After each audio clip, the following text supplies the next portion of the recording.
እንግዲህ የኢትዮጵያ ሕዝብ ይቅርታ አድርጉልኝ፣ ምንም ማድረግ አልችልም። ትላንትና እቀብጣለሁ ብዬ ሞተር እነዳለሁ ብዬ እግሬ ብዶንኩኝ። ውድድሩ እንግዲህ ምደርስ አይመስለኝም። እጅግ በጣም ነው ያዘንኩት። ኮሜዲያን ደረጀ ኃይሌን ብዙዎቻችሁ ታውቁታላችሁ። ስለሱ እንዲህ ነው ብዬ መናገር አይጠበቅብኝም። ዛሬ ግን ስለሱ የሰማሁት ነገር እጅግ በጣም ስላሳዘነኝ ነው ይህንን ቪዲዮ የምሰራው። ነበር መረጃ ተሰምቷል። ሞዴል ኤልሳቤት ደስታን ሴዶ ማርሻል አርት እንግዲህ ፋይቱን አልፋየትም የኢትዮጵያ ሕዝብ ጸሎት አድርጉልኝ ሲል ጥሪውን አቅርቧል። ቪዲዮን ተከታትለን እንመለስ። አረ ይቅርታ አድርጉልኝ፣ ምንም ማድረግ አልችልም። ትላንት የምር ተጎድቶ እቀብጣለሁ ብዬ ሞተር እነዳለሁ ብዬ እግሬ ብዶንኩኝ። ውድድሩ እንግዲህ ምደርስ አይመስለኝም። ትላንትና ዱባይ ሄዶ የተለያዩ ቪዲዮዎችን ሲለቅ ነበር። በኋላ ላይ የምንመለከት ይሆናል። እና ሴዶ ማርሻል አርት እስካሁን ባለው ሁኔታ ፋይቱን አይፈልገው ማለት ቢፈልገውም ማለት ነው ጆኒን የፈራው ይመስለኛል። እና ደግሞ ፋይት ውስጥ ቢገባ እንኳን በቃ ይሄን እነዚህ ምክንያቶች ምናምን ደርድሮም አልፎም እነዚህ ምክንያቶች አልፎም የሚፋየት አይመስለኝም።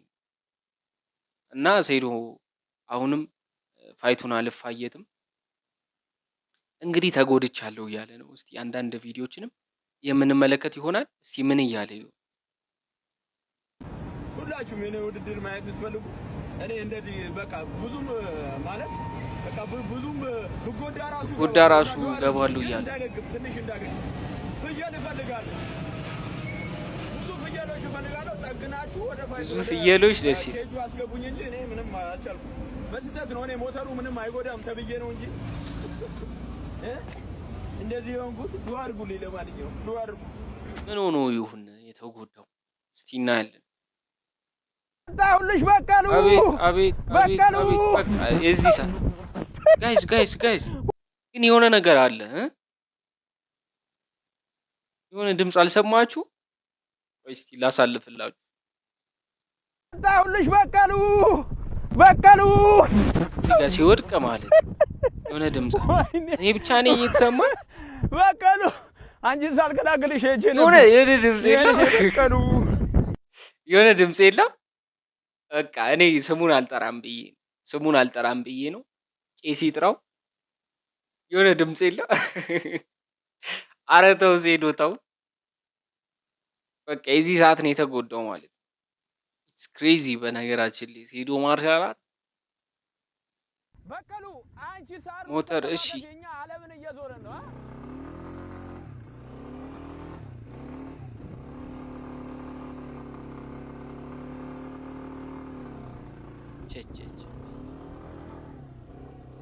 ወይኔ ተገለበጠ።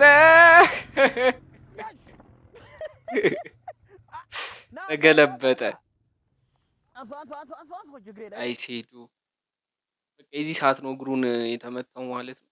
ሌላው ደግሞ ጥቁር አልማዝ የተባለላት ይቺ ታዳጊ ሕፃን እንግዲህ እድል ደርሷት አዲስ ነገር አለ እየተባለ ይገኛል። በእሷ ዙሪያ ላይ አዲስ ነገር አለ እየተባለ ይገኛል። አዲስ አበባ ልትመጣም እንደሆነ እየተሰማ እየተዘገበ ይገኛል። እሱን ደግሞ የምንመለከት ይሆናል። ነበር መረጃ ተሰምቷል። ሞዴል ኤልሳቤት ደስታን አስመልክቶ ሞዴል ኤልሳቤት በርካቶች ወደዷት ኤልሳቤት ስሟ አሁን ላይ በትልቅ ሰርፕራይዝ እየመጣች ትገኛለችም።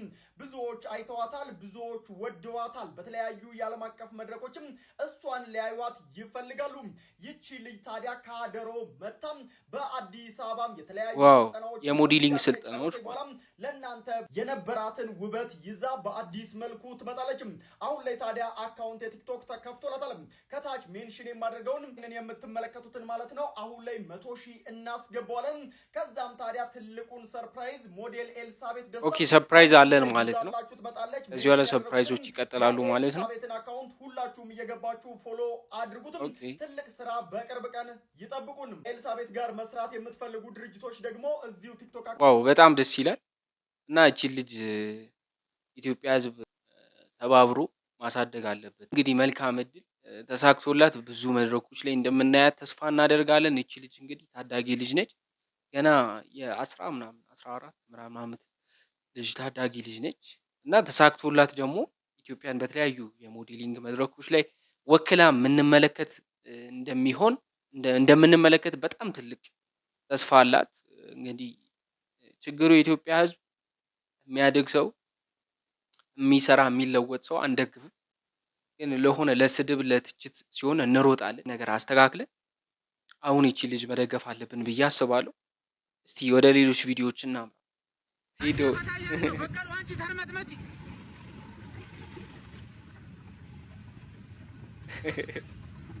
በቃሉ አንቺ ተሳሩ ስተኝኛ እዚህ ዓለምን እየዞርን ነው።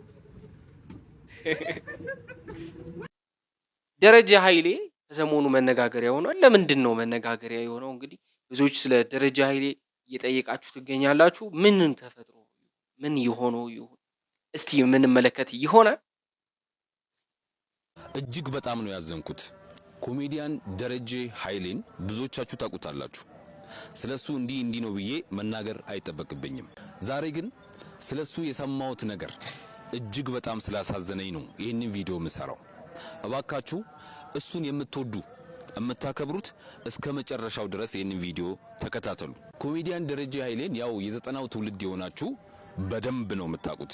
ነፍሱን ይማርና ከሀብቴ ጋር አንድ ላይ ሆነው በሚሰሯቸው የኮሜዲ ስራዎች ሁላችሁም ታውቁታላችሁ። ይህ ኮሜዲያን ግን ከኮሜዲ ስራው ባሻገር እኛ በቴሌቪዥን መስኮት ከምናውቀው ደረጀ ባሻገር በሪል ላይፉ ወይንም በማህበራዊ ህይወቱ የሚያደርገው ነገር ግን እጅግ ብዙዎቻችሁን የሚያስተምር፣ ብዙዎቻችሁ ደግሞ እንደዚህ አይነት ሰው ነበር ወይ ብላችሁ ሁላችሁም ራሳችሁን እንድትጠይቁ የሚያደርግ አንድ ትልቅ የሚሰራው ስራ አለ። ምናልባት ይህንን ነገር ስለወጣው ደረጀ ኃይሌ ይቅርታ አድርግልኝ። ነፍሱን ይማርና ሀብቴን ብዙዎቻችሁ ታውቁታላችሁ። ከሱ ጋር አንድ ላይ የኮሜዲ ስራዎችን የሚሰራው ማለት ነው። እንደምታውቁት ካረፈ አመታት ተቆጥሯል። እንግዲህ ከዚህ ከሞተው ከሀብቴ አንፃር ነው ደረጀ የሚያደርገውን ነገር ምነግራችሁ። ምን ያደርጋል መሰላችሁ? ጓደኛው ሀብቴ ከሞተ ቀን ጀምሮ ደረጀ ከሚያገኘው ገቢ ግማሹን እኩል እያካፈለ እስካሁን ድረስ ለሀብቴ ቤተሰቦች ይሰጣል። ከሚያገኘው ገቢ ግማሹን ሳያበላልጥ በየወሩ በህይወት ለሌለው ለሀብቴ ቤተሰቦች ያካፍላል። የሱን ቦታ ተክቶ ጉድለታቸውን ይሞላል። በሀብቴ ያለመኖር የሀብቴ ቤተሰቦች እንዳይሰማቸው፣ በሀብቴ ያለመኖር የሀብቴ ቤተሰቦች ምንም ነገር እንዳይጎልባቸው ሲል የጓደኛውን ጉድለት ከሞተ ቀን ጀምሮ እስካሁን ድረስ እየሞላለት ነው። ይሄን መሰለ ታዲያ ጓደኝነት አለ። ግን አንድ ጥያቄ እስቲ ከዚህ አንፃር ልጠይቃችሁ። የእናንተ ጓደኛ ካረፈ ወይንም ከሞተ በኋላ ምን ያህል ቤተሰቡን ትጠይቃላችሁ? ምን ያህል በሱ ምክንያት የጎደለባቸውን ነገር ትሞላላችሁ? ምን ያህል የሱን ቤተሰብ ትጠይቃላችሁ? ይሄንን ጥያቄ ከኮሜዲያን ደረጀ ድርጊት አንፃር ሁላችሁም ራሳችሁን ጠይቁ። ጓደኝነት ማለት እንደዚህ ነው። ይሄንን ቪዲዮ የምትመለከቱ እናንተም ለዚህ ጀግና ለሆነ ኮሜዲያን ደረጀ ኃይሌ ያላችሁን ፍቅር ግለጹለት። ይሄንን ቪዲዮ አድርሱልኝ። አመሰግናለሁ። ይሄን ነገር አልጠበቅኩም ነበር እና በጣም ቢገርም ነው።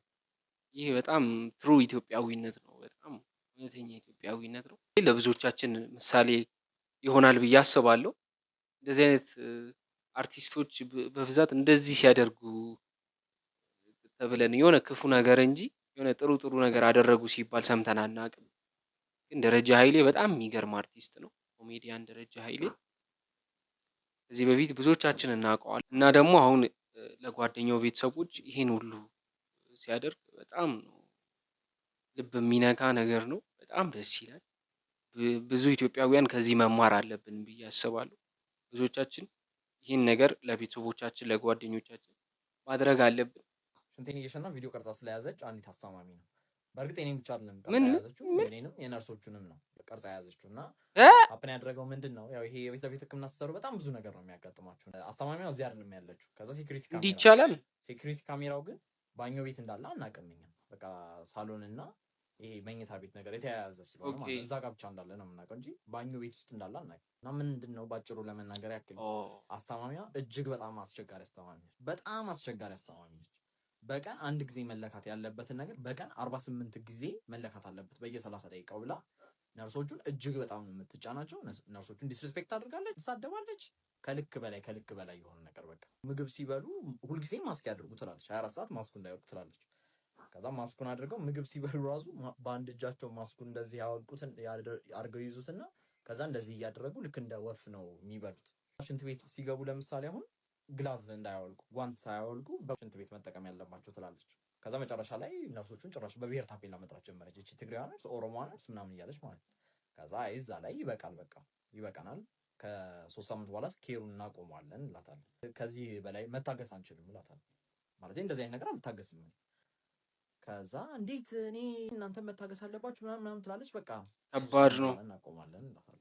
እኛ እንደቻልነው ሌላው አይችልም እናውቃለን። እና ነርሶቹም በጣም ቻይ ነርሶች ስለነበሩ እኔ እንዲያውም ገና የመጀመሪያው ወር ላይ ነበር እናቆመው ያልኩት። እነሱ በቃ ያው ችለን ምናምን ብለው ብቻ እስከዛ ድረስ ደረስ። ከዛ ልክ ቀኑ ሲደርስ እንደ ነገ ልናቆም ማለት ነው። አይ ሌላ ኤጀንሲ ስላላገኙ ምናምን ትላለች። በቃ አልቋል፣ እናመሰግናለን። እኮ ብዙ ነገር ነው የቻልኩት።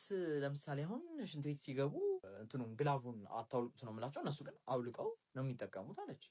እንዴ ባኞ ቤት የሚሰሩትን እንዴት አወቅሽ አልኳት። ገርሞ አይ እኔ እኮ ሴኩሪቲ ካሜራ አለኝ ባኞ ቤት ውስጥ ትላለች። ከዛ ደነገጥኩኝ። እንዴት ባኞ ቤት ውስጥ ይቀመጣል ሴኩሪቲ ካሜራ? መብቴ በገዛ ቤቴ ምናምን ትላለች። ያላየነው የለም ሁሉንም አይተነዋል፣ ምንም ያመለጠኝ ነገር የለም ሁሉንም አይቼዋለሁ ምናምን ትላለች። ከዛ አይ ኤኒዌይስ ነገ እናቆማለን ብዬ ወዲያው ግን ለነርሶች ደውዬ ነገር ማለት ምን ማድረግ እችላለሁ? ምንም ማድረግ አልችልም። ከዛ ደነገጥኩኝ። በቃ እንዴ አሁን የነዚህ ነርሶች እንትን ይዛ ትራውማታይዚንግ የሆነ ነገር ነው። ባኞ ቤት ሲጠቀሙ ቪዲዮ አላት የሚለው ነገር ማለት ነው። እና ከዛ ትዝ ሲለኝ እኔ ራሴ የሆነ ቀን መንገድ ላይ ሽንቴ መሽናት ያስቸግረኛል። እኔ ማለት ሸኝቻለሁ በህይወቴ መንገድ ላይ እና የሆነ ቀን እዛ ባኞ ቤት ውስጥ ሽንቴን ሸንቻለሁ። ለካ ሁሉንም አይተነዋል የምትለኛለችው እኔንም ነው።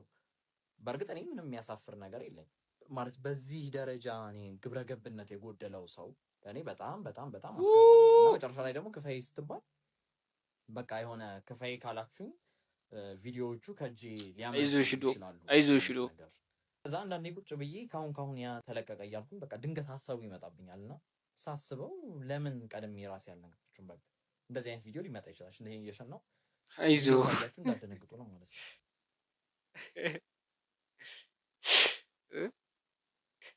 እናንተ ብትሆኑ ምን ትሆናላችሁ ጋይስ? በርጣሚስ ምንድነው? አንተ ምን ሆነ ነው? አረ እንጃ መጨፈር ማቆም አልቻልኩም። ና ግባ፣ ና ኋላ ግባ።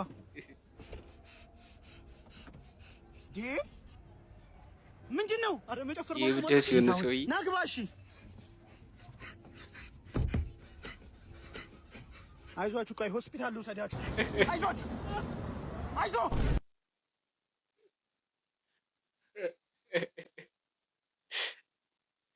ይመችሽ። ማዘርን የሚያናድዷት 8 ነገሮች። እሺ ማዘርን የሚያናድዷት 8 ነገሮች። 1 ከቤት ስወጣ።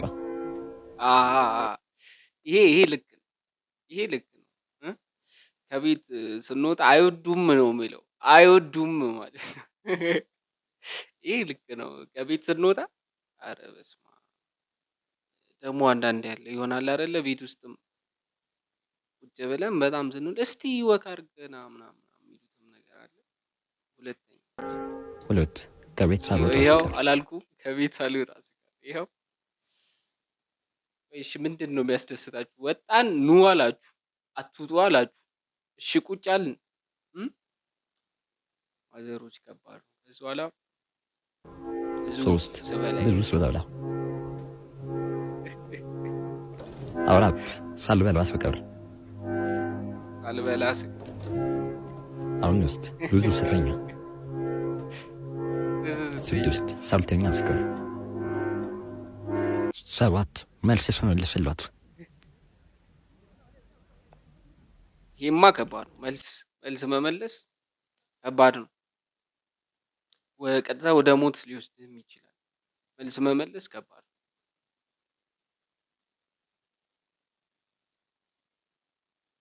8 ሳልመልስላት አውራንጂ ይመችሽ ማን አንተ ደህና ነህ? እንዴት ነህ? ደህና ነህ? አለን። በቃ እንዲሁ ብክን እንዳልክ ነው አይደለ? ይሄ ዲግሪህም በየእንትኑ ታስገባለህ፣ የሚጠራም የለም። እንደዚህ ነው ከአንተ ህይወት። እኔ ያኔም ብያል ነበር አይለወጥም። ያው እንግዲህ አንተም በየቢሮ ሲቪ ታስገባለህ ያለው እኮ። ስራ የለም በርግጥ እንደው ቢኖርም ደግሞ አንተ አታገኝም በእውነት አታገኝም።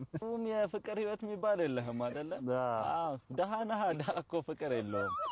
ሻይም እርጥብም መጋበጃ የለም። ሽምቅቅ ነው በቃ ሴቶች ሲደውሉ አይ ነው አሁን እኮ ፍቅረኛ ይዣለሁ ግን ምንድነው ያው በቅርቡ አንድ ዲያስፖራ መጥቶ ይወስዳታል እርግጠኛ ነኝ።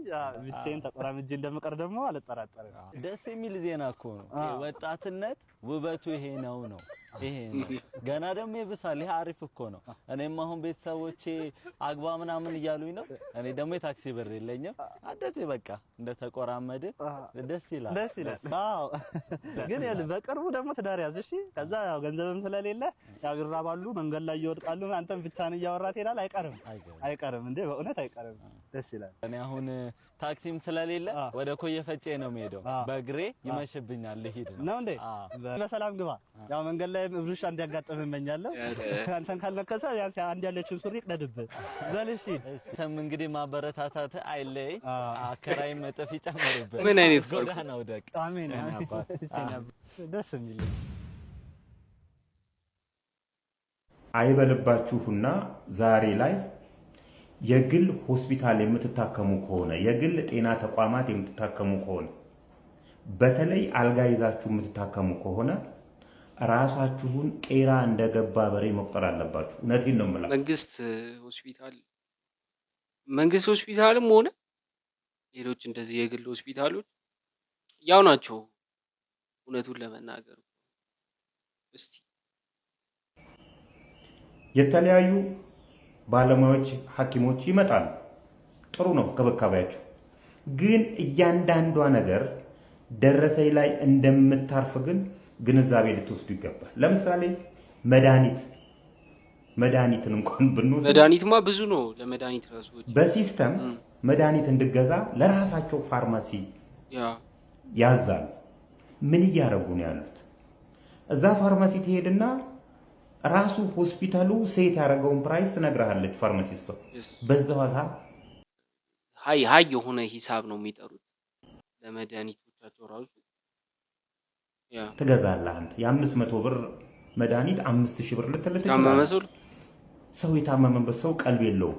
ቢኮዝ ገንዘብ ከታመመው ሰው በላይ አይደለም ብሎ ስለሚያስብ ትክክልም ስለሆነ እንደዛ ስላሰበ ግን መገፈፍ አለበት ብዬ አላስብም። ምክንያቱም ሆስፒታሉ ወይም የጤና ተቋሙና ፋርማሲው ፍቃዳቸው የተለያየ ነው። የተለያየ ፍቃድ ነው ያላቸው። ታማሚው መድኃኒት ከሌላ ፋርማሲ ሄዶ የመግዛት መብት አለ። ይሄን መብትህን ነው የሚነፍኩ። ቀይ መስቀል ሄደ መግዛት ትችላለህ። ከነማ ሄደ መግዛት ትችላለህ። በትንሽ ዋጋ ላገኝ እኔን አቅም እንትን የሚለኝ ስለሆነ የካፒታሊስት ዓለም ነው። ሆስፒታሉ የራሱን ዋጋ ሴት አድርጓል። ይሄ ይችላል እችላለሁ ብዬ እስከሄድኩ ድረስ መድኃኒቱን ግን ከዚህ ፋርማሲ ግዛ ሊለኝ አይችሉም። እነሱ ግን በሲስተም ያስገዙሃል። አልገዛም ከዛ በተል ውጣለን ሁላ ሊሉህ ይችላሉ። የመንግስት ሆስፒታል ስትሄድ፣ የመንግስት ጤና ተቋማት ስትሄድ ደግሞ ማሽኖቹ መመርመሪያ ማሽኖቹ የለንምና የሆነ ቦታ ሄደ ተመርመርና ና ይሉሃል። እነሱ እዛ ተመርመር የሚሉ ሼር አላቸው። ራሱ ሐኪሞቹ ደግሞ መንግስት የምትመረመርበት ቦታ 30% ፕራይስ ሰዎች ራሱ እዛው የግል አላቸው። ሐኪሞቹ እዛ ጋር ሼር ስላላቸው የነሱንም መክፈል ስላለበት አንተ ፍትሃዊ ባልሆነ ዋጋ መንግስት ከቀረጥ ነፃ ባስገባው መድኃኒት ላይ ይህን ያህል ይገፋል። ሕክምና የንግድ ጉዳይ ብቻ አይደለም፣ የሰብአዊ መብት ጉዳይ ውስጡ አለ። ስለታመምኩ ድሃ ስለሆንኩ መሞት የለብኝም እኔ የመዳን መብት ስላለኝ ማለት ነው። ይሄ ስነ ምግባራችሁን ስትመረቁ የገባችሁ ስነ ምግባር ነው። አሁን ላይ ሚኒስቴር መስሪያ ቤቶች ለምሳሌ ጤና ጥበቃ ሚኒስቴር እነዚህ የግል ተቋማትን አይቆጣጠራቸው፣ ፖሊስ እንዲቆጣጠርለት ይፈልጋል። ትምህርት ቤቶች፣ የግል ትምህርት ቤቶች ትምህርት ሚኒስቴር አይቆጣጠርልም። አሁን ላይ ዛሬ ላይ ምዝገባ ጀምረናል። ገና እኮ ሐምሌ ምናምን እንዲጀመር እንትን የተባለ ደብዳቤ የተጻፈ ምዝገባ እንትን አሁን ከክረምቱ ጋር የምዝገባ እያሉ እየተቀበሉ ያሉ ስም እንጥቀስ። ሃርመኒ ሂልስ ለምሳሌ ጎሮ አሁን ላይ ምዝገባ ጀምሯል። ይሄ ምን ያሳያል መሰለህ? ትምህርት ሚኒስቴር ወይም ደግሞ የትምህርት ቢሮ ይሄንን እንደማይቆጣጠር ማሳያ። ሁሉንም ፖሊስ ተቆጣጥሮ አይችልም። በጣም ልክ የሆነ ሀሳብ ነው።